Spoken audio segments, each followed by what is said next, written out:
ഇതിനിടെ SNDP NSS ഐക്യത്തെക്കുറിച്ചുള്ള ചർച്ചകൾക്കിടെ വിവാദ പ്രസ്താവനയുമായി സംസ്ഥാന നേതാവ് നാസർ ഫൈസി കൂടത്തായി.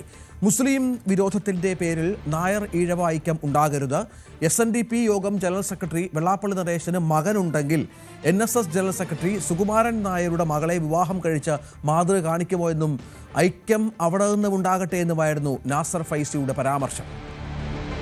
ഒരൊറ്റ കാര്യം പറയട്ടെ, ഐക്യം പറയുന്ന ആളുകൾ ആ ഐക്യത്തിന് വേണ്ടി ചെയ്യേണ്ട സാമാന്യം ഒരു ഫോർമുലയുണ്ട്.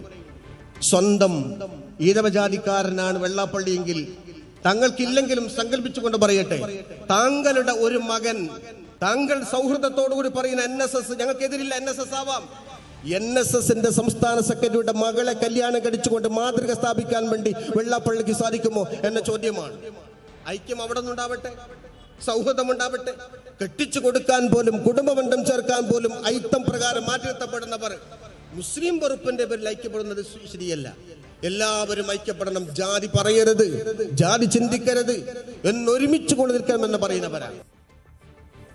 CV അനുമോദ് വിവരങ്ങൾ പങ്കുവെക്കുകയാണ്. അനുമോദ്, നാസർ ഫൈസി കൂടത്തായുടെ പ്രസ്താവന അത് നമുക്ക് മനസ്സിലാകുന്നത് ഈ ഒരു ഐക്യവുമായി ബന്ധപ്പെട്ട് ഒരു ന്യൂനപക്ഷങ്ങൾക്കിടയിലുള്ള ഒരു ആശങ്ക അല്ലെങ്കിൽ ഒരു കൺസേൺ ഒക്കെ വളരെ പ്രധാനപ്പെട്ട ഒന്നാണ്. അത് നാസർ ഫൈസി തുറന്നു പറയുകയാണ്, കുറച്ചുകൂടി കടുത്ത ഭാഷയിൽ, അല്ലേ?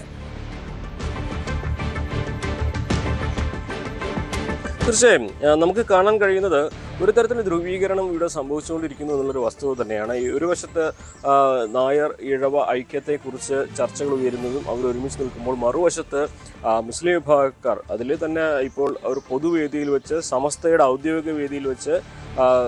ഔദ്യോഗിക സംവിധാനത്തിൻ്റെ ഭാഗമായിട്ടുള്ള നാസർ ഫൈസി കൂടത്തായി പോലെയുള്ള ഒരു മതപണ്ഡിതൻ ഇത്തരത്തിൽ പ്രകോപനകരമാകുന്ന അല്ലെങ്കിൽ വിമർശനങ്ങൾക്ക് വിധേയമാകുന്ന ഒരു പ്രസ്താവന ഇറക്കുന്നു എന്ന് പറയുമ്പോൾ തന്നെ സ്വാഭാവികമായിട്ടും അതൊരു ധ്രുവീകരണത്തിൻ്റെ ലക്ഷണം തന്നെയാണ് കാണിക്കുന്നത്, അല്ലെങ്കിൽ ധ്രുവീകരണം സംഭവിക്കുന്നുണ്ട് എന്നത് കൃത്യമായിട്ട് വിളിച്ചു പറയുക തന്നെയാണ് ചെയ്യുന്നത്.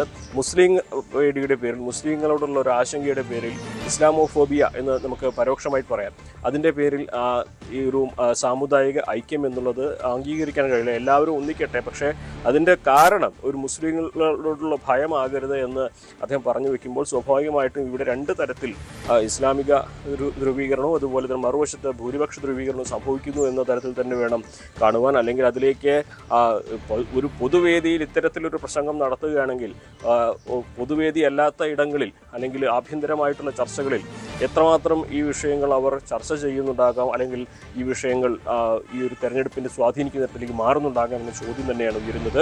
സ്വാഭാവികമായിട്ടും ഇത്തരത്തിൽ വസ്തുതകൾക്ക് ഈ നേരത്തെ SNDP NSS ഐക്യം എന്ന ആ ഒരു നയങ്ങളുമായി ചേർന്ന് പോകുമ്പോൾ മുസ്ലിം മതവിഭാഗങ്ങൾക്ക്, സാമുദായിക സംഘടനകൾക്ക് ഉണ്ടാകുന്ന ഒരു ആശങ്ക അത് വലിയ തോതിൽ ഒരു മുസ്ലിം വിരോധത്തിൻ്റെ വഴിവെക്കുമോ എന്നുള്ള തരത്തിലേക്ക് തന്നെയാണ് അവരുടെ ഈ ഒരു വാക്കുകൾ സൂചിപ്പിക്കുന്നത്. അതിന് മറുവശം കൂടിയുണ്ട്.